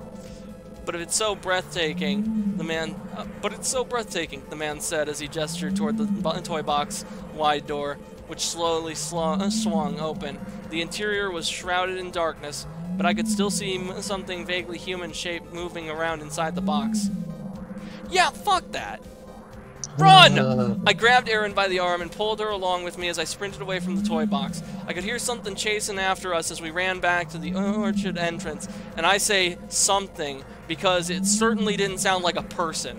What I heard weren't footsteps, but rather one long scraping sound, accompanied by a wet breathing that reminded me of a panting dog. Thankfully, Jason heard me screaming just as Gretchen reached my car. They turned to spot me and Erin running towards them with identical expressions of pants-shitting terror. Jason must have caught a glimpse of the thing that chased after us because his own face went pale. He quickly unlocked my car and threw himself behind the wheel, screaming for Gretchen to get in. She hurried into the passenger seat, and the moment she buckled her seatbelt, he started the engine and accelerated towards us, closing the gap in a matter of moments. Jason slammed on the brakes as he neared the car, and the car screeched to a halt inches away from us. I went and opened the back passenger door, but it was locked. So was Erin inside. I banged my fist on the window and pointed at the lock mechanism. Jason mouthed, "Oh shit!" He turned and scanned the door controls on the driver's side, looking for the master switch. The scraping sound was getting closer. I refused to look back and banged on the window once more. A frustrated Jason finally leaned into the backseat and unlocked the door manually, but by then, it already had me. I can remember something dragging me back through the woods. I wasn't aware of much else beyond the vague impression that I had been stung by an insect with some kind of paralytic venom. I felt a rush of air hit my face as the door swung shut in front of me. Then the lights came on and I realized where I was, inside the Devil's Toy Box. The room's construction was actually pretty impressive. The floor was a thick set of transparent plexiglass, layered over a mirror, identical to the ones that made up the ceiling and walls. With the door shut, the mirror on its other side was just as seamless as the rest. Thin fluorescent bulbs ran between the crevices where each mirror met the next, washing the room and its endless reflections in a pale yellow light. I made the mistake of looking down at the chasm of reflections below me and almost fainted. I shut my eyes and held out my hands, feeling for the nearest wall. I leaned against it while trying to force my head to stop spinning. Someone was whispering my name. Joel. I opened my eyes to see my reflection smiling at me as it said, "You're his now." I let out a startled scream and backed away from the mirror I was leaning against. Something was moving around behind my reflection. It was hard to see what it was at first, but something was climbing up through the corner of my reflection, making its way towards me. As it got closer, I saw something. I saw that something was me. Well, not exactly. His features were too blurred, as if his reflection of me had been so far back that its face had been reduced to a distorted mess. That was the Joel that was coming for me. I began to bang on the entrance wall, which felt padlocked into place. I let out a frustrated scream, finally turned to face the thing coming for me, only to find that my reflection had returned to normal. There was no longer a blurry me in the mirror. I let out a reflexive sigh of relief. A beat later, it emerged from the mirror beneath me and grabbed onto my legs. I woke up screaming and Erin shot me a panicked look. We were still seated outside the toy box. "Sorry, I must have nodded off." Erin opened her mouth. She hesitated before replying. "I'm worried about your friends." I rubbed my eyes. "Why? How long have they been gone?" "A while. Almost 20 minutes. I pulled out my phone to check the time, confirming what Erin had said, and I sighed. Guess we should go check on them. As Erin and I started on the path back towards the entrance to the orchard, I nodded in the direction of the Sawyer house. "You think he's gonna show?" I asked. Erin thought about it for a moment and nodded. "I hope so. If not, I don't know what I'll do." I glanced at her, worried that Erin was about to start crying, but the look on her face was one of stoic acceptance. Just as I realized that I was staring at her, Erin looked up at me, and we exchanged a moment of awkward eye contact. I smiled and tried to play it off as quickly as I quickly faced forward. It was then that I realized we had lost our way in the dark and had somehow ended up in the dense patch of woods that bordered the orchard. How the hell? I scanned the surrounding wilderness with my flashlight, trying to get my bearings, but I couldn't locate the orchard or any of its accompanying structures in the darkness. Then, after a bit of what I thought had been backtracking, we found ourselves at the front steps of the Sawyer house. It was a rustic white 2-story, 3 if you counted its 6-foot elevated roof foundation, similar to a lot of houses in the area. The space beneath the porch was unlit and pitch black, yet staring into it, I could have sworn I saw movement under there as Erin gestured at the house. "Guess we might as well say hi," she said. Erin started up at the front stairs before I could even begin to mention the many ways in which that might be a bad idea, and without hesitation she knocked on the front door. "Shit," I muttered to myself and hurried up the stairs to stand beside her. There was a tense beat of silence, and then from inside came the sound of footsteps across the hardwood floor. The door was suddenly yanked open, and a middle-aged woman with gray hair and the brightest blue eyes I had ever seen was standing there glaring at us. This must have been Darlene. "You here for the box?" she said, giving us both a cursory scan. I experienced a moment of intense deja vu, and Erin replied, "Sort of." Darlene leaned outside and glanced around. "You'd better come in, then." Erin and I exchanged cautious looks as the woman turned and started back inside, leaving the front door open behind her. Erin responded with a shrug, said, "Fuck it," and then entered the house. As I followed her in and shut the door, I heard something rustling in the bushes outside. "Lock it, please. There's shit all in the woods," Darlene said. The rustling sound grew louder as I turned the deadbolt and slid it home with an ominous thunk. We followed Darlene into a den that reeked of weed as she gestured to a half-smoked blunt burning in the ashtray. "Damn, these old people party!" "Help yourself," she said, gesturing to the blunt. "Damn, these old people really party!" "Okay, then." She took a seat on the sofa and muted the large flat-screen TV mounted to the wall in front of her. "Now, how can I help you?" I cleared my throat and replied, "We were told to expect a Will Sawyer. Is he coming? He killed himself last night, so probably not." "Oh my god, I'm so sorry," I said. "Yeah, so how can I help you?" "Well," I held my phone and showed her Troy's picture. "We were wondering if you remember seeing this guy out at the orchard recently," I said. Darlene examined the photo. Not that I recall, but I never went out there much after the incident with the toy box. It's my fault that godforsaken room got built in the first place, and every time I see the thing I want to fucking cry," she said. Erin tilted her head, her tone curious when she asked, "It was your idea to build the Devil's Toy Box?" Darlene slowly shook her head. "No, I was sick. Like, really sick. And that demon or whatever Willie summoned told him he would make me better if we built a room of mirrors and got people inside it. If your friend went in there, I can tell you one of 3 things happened. He's dead, he's catatonic, in a hospital, or in those woods. The ones that end up out there, something happens to them, like when a pig gets loose and grows tusks. But if it'll help, you're welcome to look for him in there." "Here as in your house?" Erin asked. "Yeah." Darlene stood, slid her coffee table out of the way, and pulled the rug aside to reveal a crude hatch out into the hardwood floor. "Will brought a few of the ones that went in back home. I think he felt sorry for them. Anyway, he kept them down here." The woman pulled open the trap door, and I was hit with a stench so potent I don't know how we didn't notice it when we were outside. It was the smell of human filth en masse. Darlene nodded at me. "You got a flashlight?" I returned the nod and handed it to her. She switched on the light and aimed it down at the open hatch, revealing the upturned faces of 4 naked, emaciated men. Any of them looked familiar. One of the men hissed at us. There was more rustling sounds from outside, and then something began to scratch at the living room window. Darlene glanced from the window as she said, "You've got them riled up tonight. How long were you out there?" Before I could reply, a filthy hand with impossibly long fingers reached up and yanked me down through the trapdoor. I woke up screaming. I was sitting outside the toy box, and Jason was seated beside me. He gave me a sideways look and said, "You okay?" "Yeah. Bad dream. Sorry."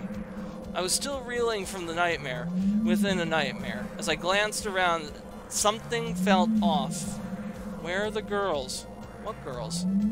The girls? One of them being your girlfriend, Gretchen? Dude, Gretchen broke up with me like a month ago, remember? Or is this something you're doing for your story? My what?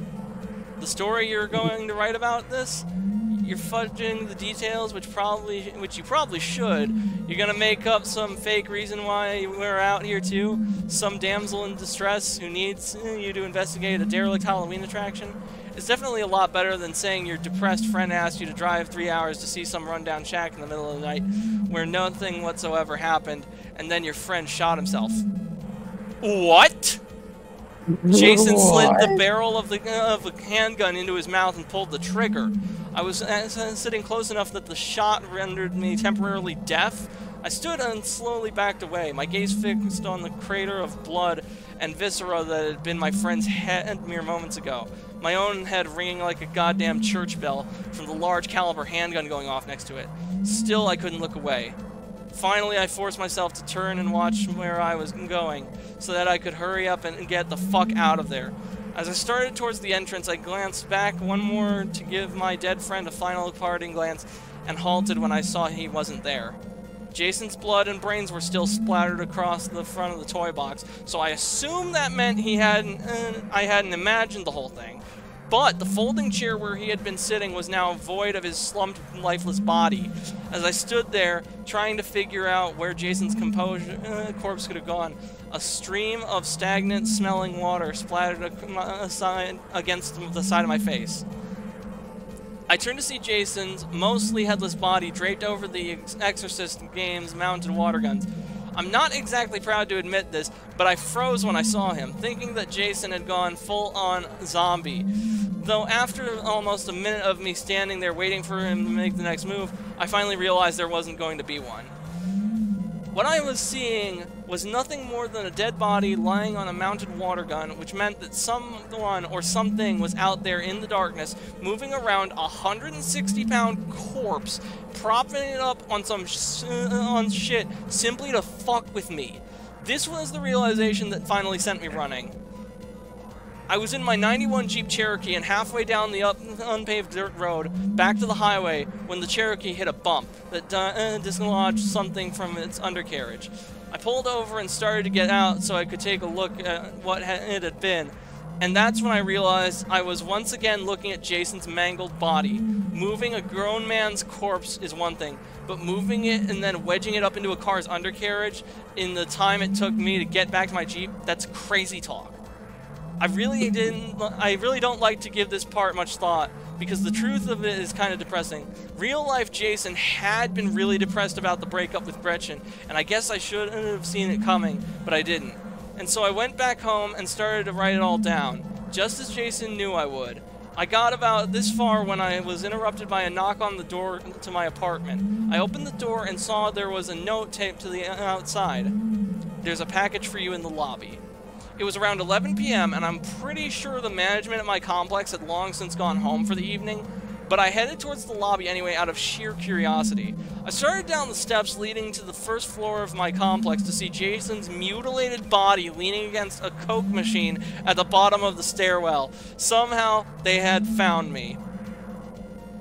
I vaulted back up the stairs, seeing everything in slow motion as I sprinted to my apartment and locked the door. A moment later, the knob began to rattle as someone tried to turn it from outside. I was slowly backing away from the door when something big crashed through it. It was no longer my front door. Though it was no longer my front door, but rather the inside of the toy box that suddenly buckled inward to reveal a familiar set of headlights. Jason had crashed my Cherokee into the side of the toy box. I spent 25 seconds inside the Devil's Toy Box. That's how long it took for Jason to run my car into it. Thankfully, the Cherokee was still drivable afterwards. We promptly got the fuck out of there. I dropped Erin off at her house with an apology, explaining that there was nothing else I could do. Honestly, I don't know what she expected from me. This isn't supernatural. If your boyfriend is missing, you call the cops. I'm going home. Do I feel bad that I couldn't have helped her? Sure. But for what it's worth, we disabled the toy box and probably saved countless generations of dumb kids from making the same mistake as Erin's boyfriend.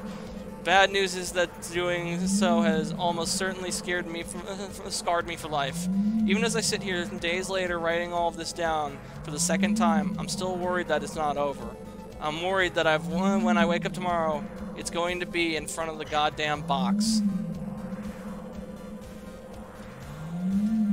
That was a hell of a story. I love this one. This was Dude, that was crazy. It was like a nightmare within a nightmare within a nightmare, and then he's just in the whole apartment again. That was wild. And then when the body just kept showing up all over the place, that was crazy. Yeah. Then there was the weird, like, necro people in the basement. Then there were the guys in the woods, and all this and that. It was wild. That was some... So how long was he in the box, or was it just 25 seconds, or was it longer? That whole series of false awakenings from nightmares was it was 25 seconds. That's crazy. The He must have lived like... Oh, God.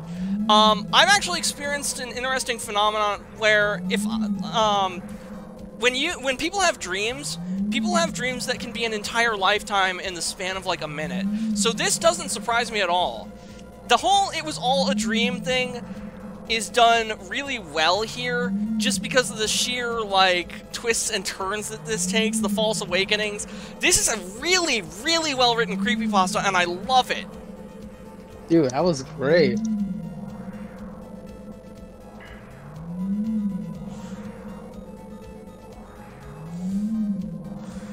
Well, we have been at this for... No, there is no way in fuck we've been at this for 4 hours. An hour and 45 minutes. I want to thank each and every one of our viewers that have tuned in tonight. I see we got chat from YouTube. Unfortunately, I couldn't read that while I was reading. Let me see if I can read it with the live stream.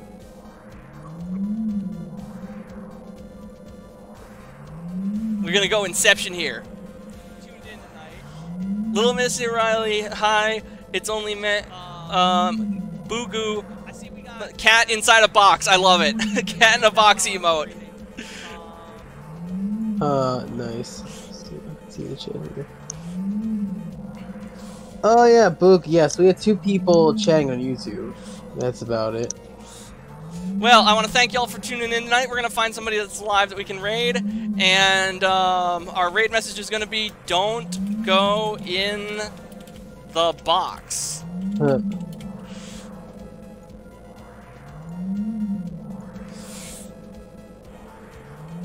Now, who's live that we know? Also, don't doubt your dad's a serial killer? That was kind of interesting. Oh, that was fucked up. But the whole premise, oh, my family member's a serial killer, I have seen it done in other stories. The supernatural element of the black dog being an omen, that was kind of interesting, but it didn't... the whole story could have existed without it, so eh. Oh, true. You know what? The box one was probably the best one. That was very creative. Yeah, although the Edge of the Woods story with the doppelganger throwing rocks at the house, that was pretty wild too. Oh yeah. We are going to raid Gloomius, the ghost VTuber. Channel is offline. Ooh. Oh, okay. Let's refresh the stream. Man, that would be perfect, man. I know, right? Unfortunate that they're not live. That she is not live. Who is live that we know? Burger 1987, Acid Stormblade, very edgy name. Tina the Terror, Weast. Let us raid. We'll raid Weast. Counting down. 10, 9, 8, 7, 6, 5, 4, 3, 2, 1. Rating now. Rating now is still gray. Okay, I'm going to operate under the assumption that we cannot raid Weast. Let's go raid Burger. Okay. Why is it still grayed out? This is very strange. Ooh, are we getting haunted? Maybe by a cyber demon. Oh! Okay, I don't know what just happened. Boo-Goo just subscribed to our YouTube channel. Thank you, Boo-Goo. I hope you enjoy our videos. Woo! Go Boo-Goo! You rock! Oh, there we are. We got Weast. Awesome. That's fantastic. Okay, yeah, that was interesting, yeah. Yeah, just a brief recap. Probably Star Wars on Wednesday.